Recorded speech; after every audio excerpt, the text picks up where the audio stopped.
Remember the awesome 1977 original Star Wars poster? Well, I thought, wouldn't that be awesome if we have a Dragon Ball version? So I made it. Brand new merch to the Geekdom 101 store. The Future Trunks Hope of the Future merch line. This is one of the most beautiful pieces of art we've ever had here. And now you can get it on a poster, on a shirt, on a hoodie.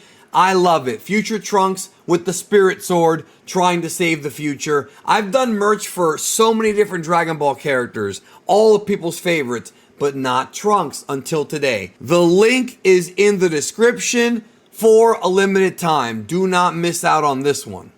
Welcome to my breakdown of Dragon Ball Daima Episode 6. Lightning. We're going to go over some new lore for the Supreme Kais, some more Star Wars references, as well as a mysterious character that may have been an homage to Toriyama's past outside of Dragon Ball. So stay tuned for that. Make sure you watch this video all the way to the end, and by the time we're done, you will have learned so much more about Dragon Ball Daima Episode 7 and about the history of this franchise and the creator himself.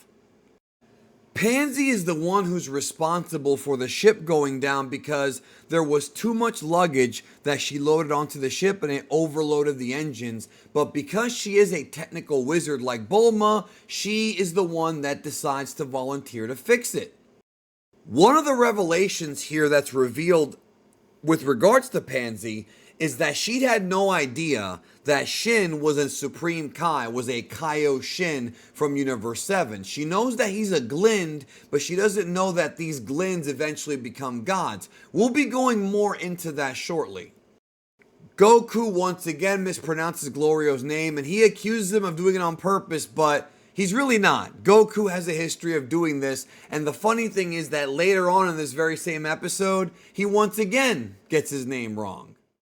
We've talked a lot about how many Star Wars references are in Daima, and it's seemingly never ending. Here we have the Daima version of Stormtroopers investigating and asking Shin, Glorio, and Pansy about the mysterious boy with the red pole. This is like the Stormtroopers investigating the droids in the 1977 Star Wars movie that landed in Tatooine after being jettisoned from an escape pod when the Empire was chasing after Princess Leia's cruiser. The good thing is these guys are just as boneheaded and useless as the Stormtroopers from that movie. It's implied in the episode that it's very rare for members of the three different demon worlds to be together, which means that they keep the different civilizations from the three different demon worlds segregated. Why that is, I don't know. Maybe we'll find out in the future. Supreme Kai asked Goku to change his hairstyle, tie it down or whatever so that he's not recognized. But Goku and many other Saiyans, their hair just kind of stays where it's at. And we've seen different times in the series where Goku's hair has been chopped up, but in the very next scene, it's back to form again. It's just how they are. Now, the big, lore backstory that was revealed in episode 6 of Daima is confirmation but changed versions of what Toriyama said over a decade ago. So Pansy inquires with the Supreme Kai, asking him if it's true that the Glinds are born from trees. Also, if you're curious about the etymology and the pun behind the word Glind, last week's Easter egg video goes into that in detail, so make sure you check that one out too so you can get more context. What Toriyama explained many years ago is that the Kais all come from this sacred tree called the Kaiju tree that bears fruit. This I've talked about in multiple Easter egg videos and in other explained videos throughout my time here on YouTube, but Toriyama has now decided to retcon himself, or at least make a change. The new sort of tree is no longer called a Kaiju tree, it's now called a Glind tree, shaped like an onion. It even looks like an onion. And on top of that, they don't appear to be born like fruit anymore. It seems like now Glinds are kind of like plant-like and more humanoid. In the original story, these fruit would eventually blossom into being a Kai, and the dark ones would become Makaioshin, and the golden ones would become Supreme Kais. This is Toriyama changing his own lore. I guess, to expound upon things. It's still somewhat the same, just with new details that were never revealed until this episode of Daima. Goku brings up the fact that the Supreme Kai never eats and only drinks liquids. What other species in the demon realm drinks liquids and doesn't eat? Namekians. And Namekians are also from Demon World number 2. If you look very closely at this shot of Demon World 2 and the Glint tree, there in the lower left, what do you see? That is a Namekian spaceship, the same kind that we saw back in Dragon Ball Z.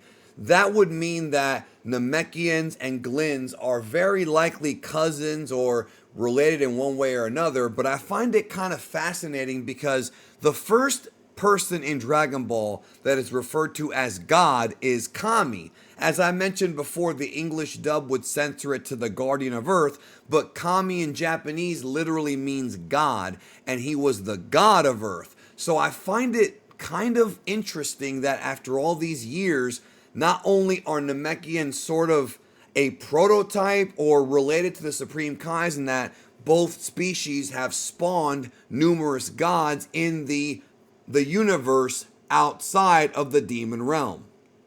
Supreme Kai reveals that Degasu and Dr. Arinsu were born from the same Glint tree, and that's why they're siblings, but there are 5 Glint trees in total in Demon World number 2, and if you are born from another one of those trees, you are not related to him. That would count for Kibito and, of course, the old Supreme Kai, the one from DBZ that unlocks Gohan's power.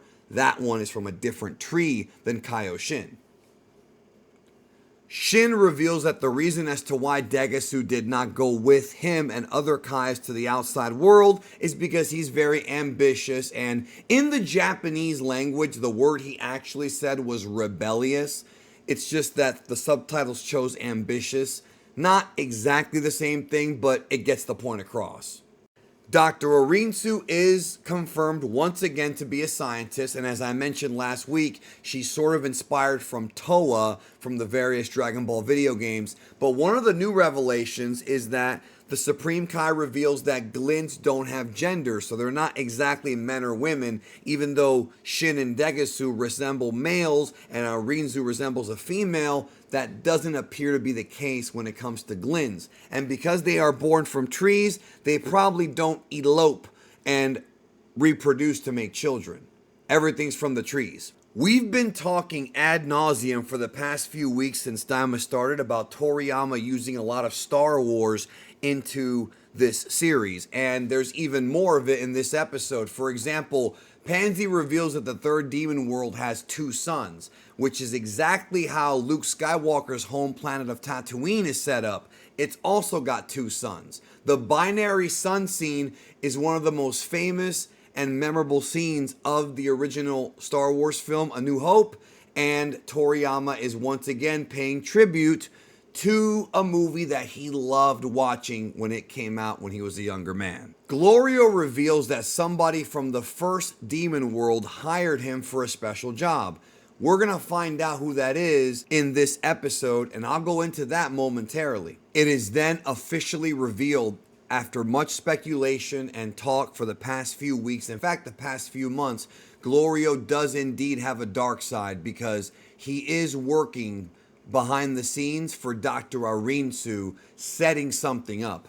I discussed this going all the way back to the summertime when I was talking about how after the death of Dabura, there would be different people vying for the throne of the Supreme Demon King, and Dr. Arinsu is secretly plotting with Glorio to use Goku to overthrow Goma to take the throne for herself. So Glorio seems to have sinister motives. However, is this actually for justice? Is it for the betterment of the demon realm if Dr. Arinsu does take over, or would she be just as bad? And do you think that Glorio will change his mind and eventually turn to the good side and not go through with Dr. Arinsu's plan? Let me know in the comments down below. Here's a clip from what I said back in July.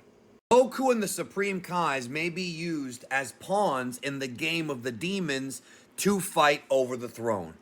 The whole gang is awoken by a monster that's already living in that cave. Now, this could be borrowing a lot of different things, including in Star Wars The Empire Strikes Back, the second Star Wars movie from 1980, when Luke Skywalker was captured by a Wampa and taken to a cave. But there's a lot of monsters in caves in Star Wars. It could also be a mixture of a reference between that or possibly the Rancor monster itself. However, this creature and the origin behind this creature may actually be harkening back to Toriyama's previous works. First of all, this Minotaur has a very similar color palette to the Fear Dragon from Dragon Ball Episode 152. Now, this is anime only filler. Toriyama did not design that character, so that may just be a coincidence because those colors do match. However, Toriyama also worked on a video game known as Blue Dragon, and Jiro's Minotaur from Blue Dragon looks almost identical to this guy. They bring back the classic trope of a big scary monster who's actually a coward and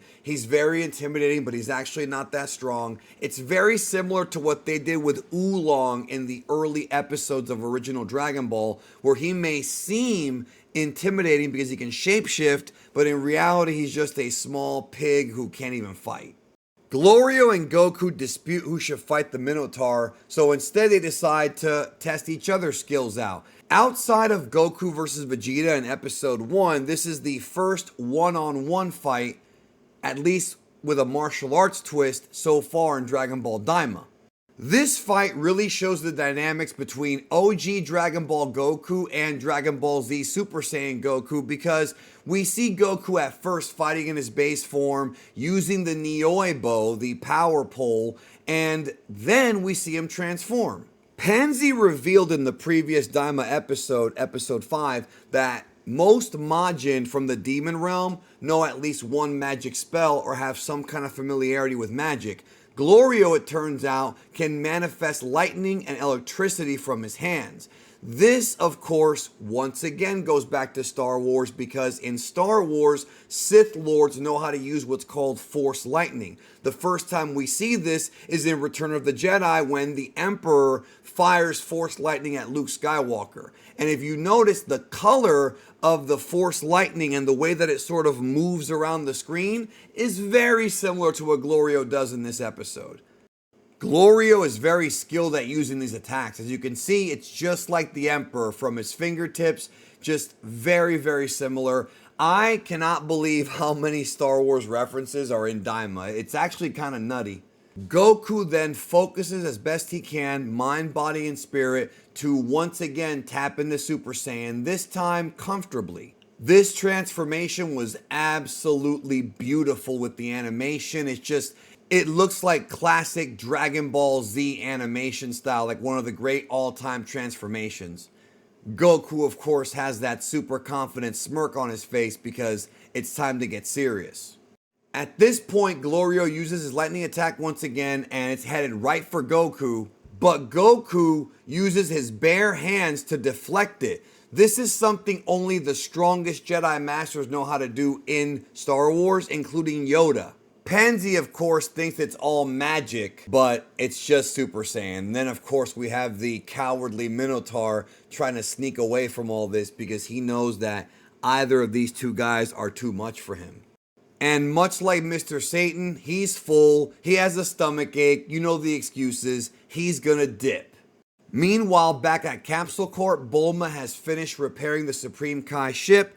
Kibito and Vegeta and Piccolo are about to set off to go to the Demon Realm finally, but we got a problem. The ship begins to malfunction and go down. So they're gonna need Hybis to come and kind of save their ass and help them get to the Demon Realm. This is the end of the episode. The next episode will feature Goku meeting the Tamagami number 3 in the 3rd Demon Realm and fighting over the demonic Dragon Ball. Will Vegeta make it there? Will Piccolo make it there? I certainly hope so, because it's long overdue to see the reunion of these 3 great former rivals in Dragon Ball. So that's coming up next week. Not too much to break down this week compared to last week, but I hope we find out more. Stay tuned to the channel for more content, especially on Monday. This coming Monday, I'm dropping a very important video, a Dragon Ball in-depth celebrating 25 years of Dragon Ball Z, as I tell you the creation of Dragon Ball Z, how it went from Dragon Ball to Z, whose decision it was to ultimately make the change, and all the behind the scenes secrets that have never before been revealed from the channel. You do not want to miss that video because it's going to be a big tribute to the great show that put this franchise on the map outside of Japan for many, many people. Thank you for watching. Check out the videos on your screen right now. I will see you guys tomorrow for the Super Magic Show. Take care.